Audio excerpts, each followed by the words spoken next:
உதவி பண்ணாங்க, இதுக்கு உதவி பண்ணுங்கன்னு நாங்கள் போய் கேட்டோம். அது பரவாயில்ல. அதுக்கப்புறம் நாங்களே பணத்தை ரெடி பண்ணிட்டோம். இப்போ முதலமைச்சர்கிட்ட வந்து அந்த படத்தை பார்க்க சொல்லி கேட்டுக்கிட்டு இருக்கேன்.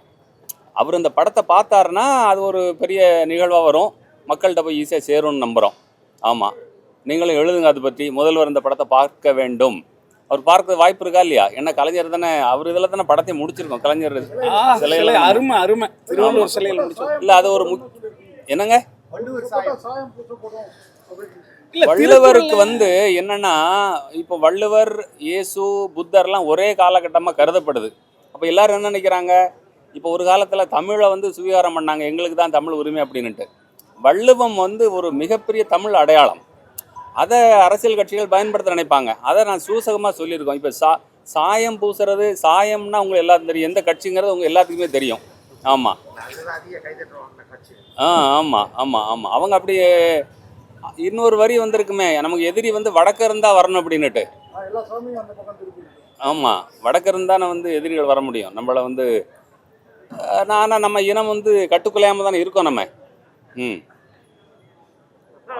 ஜியு போப் வந்து இது வந்து இங்கிலீஷ்ல டிரான்ஸ்லேட் பண்ணார் சார். அதனால வந்து இன்டர்நேஷனல் கொண்டு போறதுக்கான வாய்ப்புகள் இருக்கா? இல்லை ஆமாம், அது இது ஒரு ரிமைண்டர் தானேங்க உலகத்துக்கு. வந்து கிட்டத்தட்ட திருக்குறளா அது வந்து கிட்டத்தட்ட ஒரு மழுங்கி போன மாதிரி ஆயிடுச்சு. எல்லாரும் எடுத்து யூஸ் பண்ணிட்டாங்க. இப்போ இதுக்கு வந்து நம்ம ஒரு புதுசு நான் கொண்டு வந்துங்கிறதுக்காக இல்லை, இது ஒரு புது யுக்தி இது. இப்போ இதில் இவ்வளோ விஷயங்கள் நீங்கள் உங்களுக்கு வந்து டெய்லி ஆச்சரியப்படுத்தும் குறள். பொதுவாக குறளை பற்றி என்ன சொல்கிறாங்கன்னா, நீங்கள் தமிழை படிச்சுட்டு குறளை படிச்சிங்க அப்படின்னா ஒவ்வொருத்தருக்கும் ஒவ்வொரு அர்த்தத்தை கொடுத்துக்கிட்டே இருக்கு. அவ்வளோ புதுமையானது. 2000 வருஷம் முன்னாடி இவ்வளோ பிரச்சனைகள் இருந்திருக்கு. அதுக்கு கொடுக்கப்பட்ட விளக்கங்கள் வந்து ரொம்ப ஆச்சரியப்படுது. இது வந்து மக்கள்கிட்ட போகணும். ஆமாம்.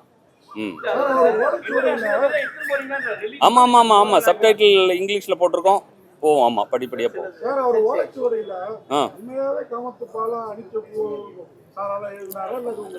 இல்ல இல்ல, அது கற்பனை. அது அவர் அப்படி சொல்றாரு. இந்த கேள்விதான் இங்க.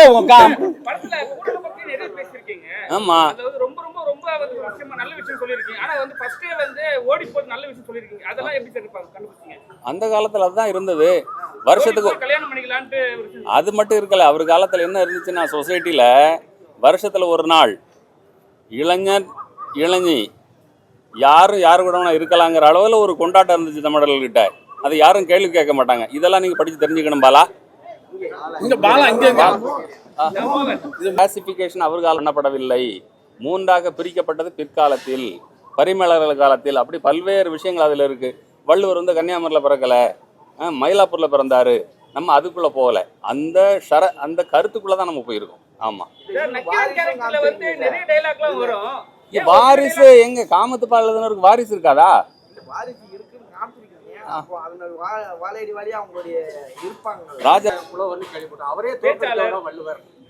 அவர் அங்கீகரிக்கல. இல்ல இல்ல இல்ல இல்ல, எங்க அதாவது சங்கத்துல ஒரு முடிவு, அதாவது தமிழ் சங்கத்துல இப்படி இருக்கணும் ஒரு வடிவமைப்புன்னு ஒரு இலக்கியம், அது சட்டத்திட்டங்கள் இருக்கும்போது அதை பாதை வேற, வள்ளுவர் பாதை வேற. நக்கீரர் வந்து இவர் வள்ளுவர் அங்கீகரிச்சாரோ அங்கீகரிக்கலையோ அது வேற ட்ராக், இது வேற ட்ராக். அவரோட கான்ட்ரிபியூஷன் ரொம்ப பெருசு.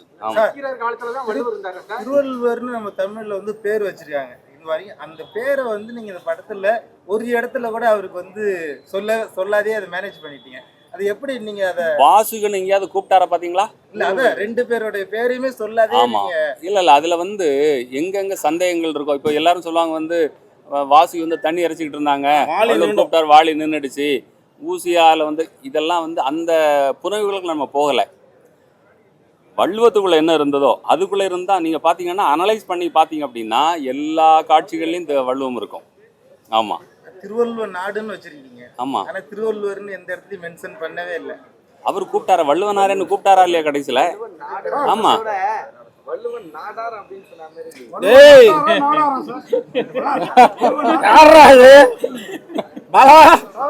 வேலையை காட்டிட்டியாடா.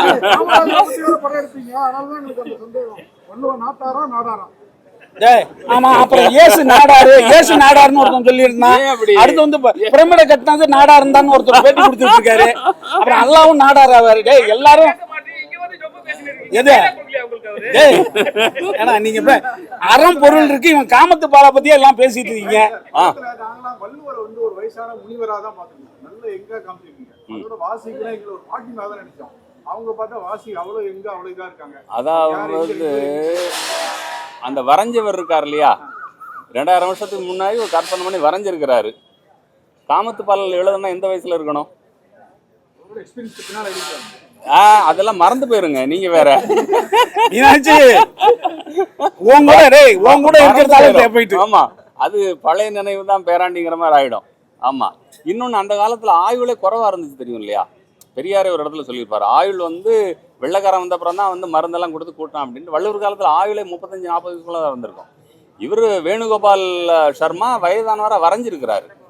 இவ்வளவு கருத்தச்சனவர் வயசானவரா இருப்பார் நினைச்சிருப்பாரு. ஆனா நீங்க நெப்போலியன் எடுத்துக்கோங்க, பல பேர் வந்து அந்த வயசுலயே வந்து மறைஞ்சு போனவங்க தான். சரி, இந்தப்பா ஹீரோயின் எல்லாம் கேள்வி சொன்னீங்க. ஒரு வாட்டி எல்லாரும் கூட வந்து கலந்து இருக்கலாம்னு சொல்லியிருக்கீங்க. அந்த எந்த தரவுல சார் சொல்றீங்க? ஏன்னா இது வந்து இப்போதைக்கு அது சாத்தியப்படுமா? இப்போ இங்க அதை பத்தி நம்ம பேரம் பேசல. அந்த காலத்துல என்ன கலாச்சாரம் இருந்தது அப்படின்னு நான் சொல்றேன் உங்களுக்கு. அப்படி இருந்தா சார்? ஆமா, அப்படி இருந்தது. அந்த காலத்துல தான் அவர் கல்வண்ணாமை கொண்டு வராரு, உடன்போக்கு இருக்கக்கூடாது, ஒருத்தனுக்கு ஒருத்திங்கிறது, அப்புறம் இதெல்லாம் கொண்டு வராரு அவரு. ஆமா, வசனம் வந்து யார் எழுதிருக்காங்க? செம்பூர் ஜெயராஜ். ஏன்னா சில இடங்கள்ல சென்னை பாஷையிலே வச்சிருக்காங்க. எங்க இருக்கு? வரியா அப்படின்னு சொல்லி எங்க வரியா? அந்த பெண்கள் ஆமா, குளிக்கிறது வந்து மெட்ராஸ்ல நீராடிட்டு வரீங்களா அப்படின்னு கேட்பாங்களே தவிர அடுத்த படத்துக்கு நீங்க எழுதுங்க. அதே போல சில இடங்கள்ல வந்து அந்த காலத்துல வந்து அவர்கள் அப்படின்னு பேசுவாங்க, மென்ஷன் பண்ணுவாங்க. சில இடங்கள்ல எல்லாருமே அவன் இவன் அப்படின்ற மாதிரி தான் இந்த ஜெனரேஷன் ஏற்ற மாதிரி எழுதிட்டீங்க. நான் அடுத்த படத்துல சரி பண்ணிக்கிறேன் அதை. வள்ளுவர் இதுல காவி உடை கட்டாம வெள்ளை உடை கட்டிருக்காரு. இப்ப நிறைய பிரச்சனை இருக்கு, காவியா வெள்ளையானு. நீங்க எந்த அடிப்படையில ஒரு வெள்ளை தான் இது பண்ணாருனாங்க? இந்த காவி வந்து இந்த பிரச்சனை எப்போ ஆரம்பிச்சது உங்களுக்கு தெரியுமா? எவ்வளவு நாள் ஆச்சு? ஒரு மனிதர் பீகார்ல இருந்து கிளம்பி வந்து ஒரு பூணூல் போட்டவர் இந்த பிரச்சனை ஆரம்பிச்சிருக்கிறார். பழைய போட்டோக்கள் எல்லாம் காவி நிறைய இருக்கு. அந்த போட்டோ இருக்கு, வள்ளுவர் போட்டோ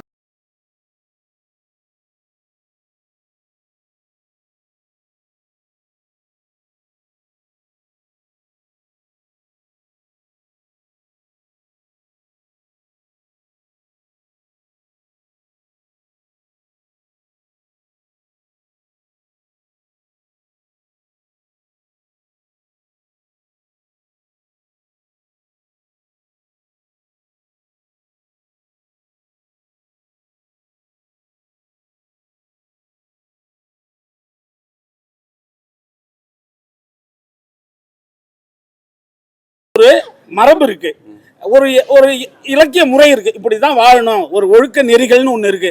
அதுல இந்த கல் உண்ணாமை, சரக்கு அடிக்காமை, போதைப் பொருள் எல்லாம் பயன்படுத்தாமைன்னு இருக்கு. இதை மீறி சிலது நடக்கும், அதெல்லாம் உதாரணத்துக்கு எடுக்கக்கூடாது. ஏன் அப்படி அதெல்லாம் நடந்துகிட்டு இருக்க? ஏன் இதை குடிக்காம இருந்தா நல்லது, ஒருத்தவங்க குடிக்கிறாங்களா நம்ம அதை பேசக்கூடாது. இல்ல, கள்ளு வித்தா வந்து அரசாங்கத்துக்கு லாபம் கிடைக்காது இல்ல, அதனாலதான் வந்து அவங்க சாராயம் விற்கிறாங்க. மேட்டர் புரியுதா உங்களுக்கு? ஒரு ஷாட்ல வந்து நீங்க திருவள்ளூர் சங்கு வச்சுட்டு இந்த பக்கம் நாமும் இந்த பக்கம் பட்டு அந்த பக்கம் வள்ளலார்லாம். ஆமா, அவர் மட்டும் எதுவுமே வள்ளுவர் மட்டும் எதுவுமே போடாம, அதாவது இவங்க எல்லாத்துக்கும் புத்தி சொல்ல வேண்டியவருக்கு வந்து எந்த அடையாளமும் தேவையில்லை. ஒரு ஹிந்துவா முஸ்லிமா கிறிஸ்டியன் கேட்கிற ஒரு இது வரும். இதுக்குள்ளதான் அடக்கணும்னு என்ன நினைக்கிறீங்க? அதெல்லாம் தாண்டி வர அத்தனை பேருக்கும் புத்திமதி சொல்றாரு. அதுல ஆனா கிறிஸ்டியன்ஸ் கிடையாது, அவருக்கு எந்த இசமும் வேண்டியதில்லை. இயேசுலாம் அதுக்கப்புறம் உள்ள காலங்க. ஆமா, என்ன ஒரு தரமான கேள்வியை வரலையே. அதே மாதிரி கல்யாணம் பண்ணிட்டு காமுட்டு இருக்கிற வள்ளுவர் ஜெயிச்சிருக்காரு. கல்யாணம் பண்ணாம காமுட்டு இருக்கிற மருதி படைய ஜெயிக்க வச்சாலும் அவர் செத்து போயிடுறாரு. ஆமா, ஏதாவது மறைபொருளா ஏதாவது சொல்லுங்க. இல்ல அந்த காலத்துல இப்போ அதை வந்து அந்த படத்துல குளோரிஃபை பண்ணியிருக்கோம். அதாவது வள்ளுவரே சொல்வாரு வந்து அம்பு வரும்போது கண்ணை மூடுறவன் கோழை அப்படிங்கிறாரு. கிட்டத்தட்ட போர்க்களத்தில் செத்து போறது ஒரு பெரிய நல்ல மாண்பா கருதப்பட்ட காலகட்டம் அது. வீரமரணம் அரசர்கள் அப்படி வச்சிருந்தாங்க. அரசர்கள் தங்களுடைய சுயநலத்துக்காக பொதுமக்களை வந்து போருக்கு பயன்படுத்தினாங்க. ஸோ அதை குளோரிஃபை பண்ணி வச்சிருந்தாங்க. இவன் போருக்கு போய் சாகட்டும், அப்பதான் நம்ம நிம்மதியா இருக்க முடியும் அப்படிங்கிறது அந்த கால மரபா இருந்தது. வந்து அந்த அரசவையில போயிட்டு மனைவியோட வந்து உட்காருன்னு சொல்லியிருக்காங்க. அதே தரவுகள் இருக்கா சார்? ஏன்னா வந்து சொல்லும் போது அவர் தான் போய் பேசினாங்க, அது மட்டும் தான் இருந்தது. ஆனா மனைவி குழந்தையோட போய் உட்கார்ந்து ஒரு விஷயம் சொல்லிருக்கீங்க, அது எப்படி சார்? அது இல்ல, அது திரைக்கதைக்கு தேவைப்பட்டுச்சு. நீங்க இந்த படம் ஔவையார் பாத்தீங்களா? நீங்க ஔவையார்ல எப்படி வந்து அரங்கேற்றாங்க தெரியும்? எது புனையப்பட்டதா? சார் 133 அதிகாரம் இருக்கு. ம். அந்த 133 அதிகாரத்தையும் நீங்க இந்த படத்துல கொண்டுட்டு வந்திருக்கீங்க. இல்ல கொண்டு வரல கொண்டுட்டு வரல. இல்ல அதுதான் வந்து எதை காட்சிப்படுத்த முடியுமோ அதை தான் பண்ண முடியும். இங்க திருக்குறளை சொல்லிக்கிட்டே நீங்க உட்காந்துருப்பீங்களா? நீங்க உட்கார மாட்டீங்கல்ல. எவ்வளோ திருக்குறள் கிளாஸ் நடக்குது, 10 பேர் தான் உட்காந்துருப்பாங்க. இப்போ இவ்வளோ பேர் வந்திருக்கீங்கல்ல, எதுக்கு வந்திருக்கீங்க? இது சுவைப்பட சொல்லணும், ஒரு ஆள் எழுதணும், ஒரு ஆள் கேமரா பண்ணணும், ஒரு ஆள் டைரக்ஷன் பண்ணணும், ஒரு ஆள் மியூசிக் போடணும், ஒரு ஆள் எடிட் பண்ணணும். இவ்வளோ வேலை இருந்தால் தான் வந்து நீங்கள்லாம் பார்ப்பீங்க. அதனால இது நவீன வடிவம், வள்ளுவரோட நவீன கனவு இது அப்படின்னு சொல்லியிருக்கேன். சார் இப்படிதான் குரல்கள் பிறந்ததா சார்? எப்படி? ஒரே டைமா ஒரு மூச்சு முட்டை ஒரு மாசம் உட்காந்து எழுதாம இப்படி லைஃப்ல இருந்து இப்படி ஒண்ணு எடுத்து தான் எழுதினார். அதில் இருக்கக்கூடிய சாராம்சம் பார்த்தீங்கன்னா, இது ஒரு பெரிய பலகாலம் ரிசர்ச். அவரே வந்து ஒரு அரசர்கிட்ட வேலையாக இருந்திருப்பாருன்னு சொல்றவங்க இருக்காங்க. அவரே வந்து ஒரு அரசராக இருந்திருப்பாரு அப்படின்னு ஒரு தரவு சொல்லுது. ஆமா, ஏன்னா ஒரு ஆள் இல்லைன்னு சொல்லிட்டு பல பேர் சொல்றாங்க சார். வள்ளுவர் ஒரு ஆள் இல்ல, பல பேர் சேர்ந்து. இல்ல, நம்ம அந்த ஆராய்ச்சிக்குள்ள போல சார். நம்ம வந்து 1330 உள்ள இருந்து தான் இதை சாராம்சத்தை எடுத்துருக்கோம். அதை கரெக்டா சொல்லிருந்தீங்க. செல்வந்தரை பத்தியும் பேசுவாரு, தொழிலாளியை பத்தி பேசுவாரு. திருக்குறள் வச்சுட்டு எல்லா காதல் குறளா தான் உள்ளது. திருக்குறளானுங்க அது அவரு எல்லா இதுலயுமே 2 வரியில வந்து கருத்துக்களை சொல்லுவாங்க.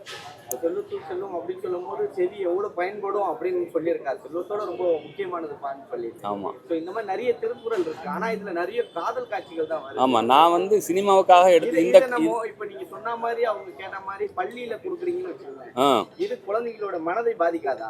இப்போ இது இந்த படத்துக்கு என்ன சர்டிபிகேட் இருக்கு பாத்தீங்களா? ஆரம்பத்துல படத்தை பாத்தீங்களா? என்ன சர்டிபிகேட் போட்டிருக்கான்? சர்டிபிகேட் நீங்க பாக்கலையா?